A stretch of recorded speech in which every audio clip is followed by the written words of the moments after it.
สบายดีมื้อนี้สาวพรมากินข้าวกับจีหนัง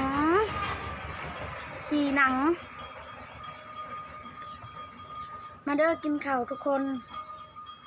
จำแจวกะสาวพรบ่ได้ออกจากคุกได้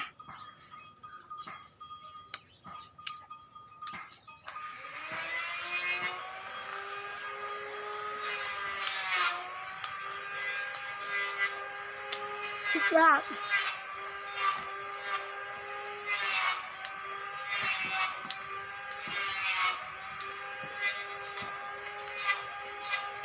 จีหนังเค็มเนาะ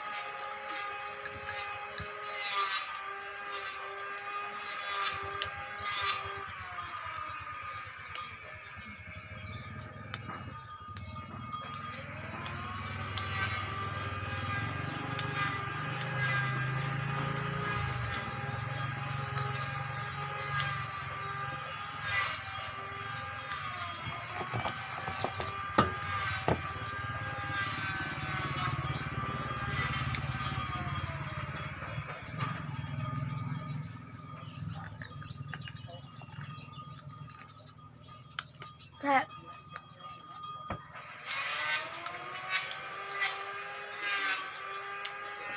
มันเฮาเนาะ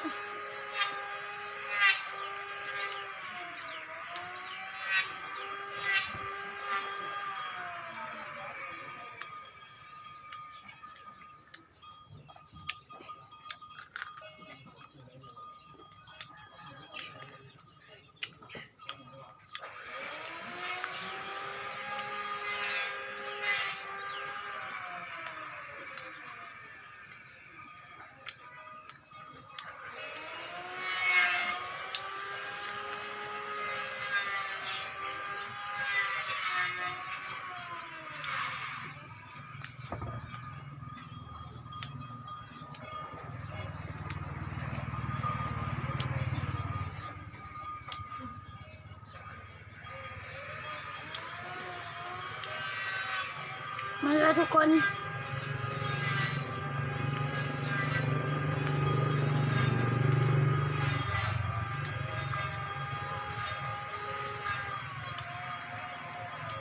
หนังเค็มสุดยอด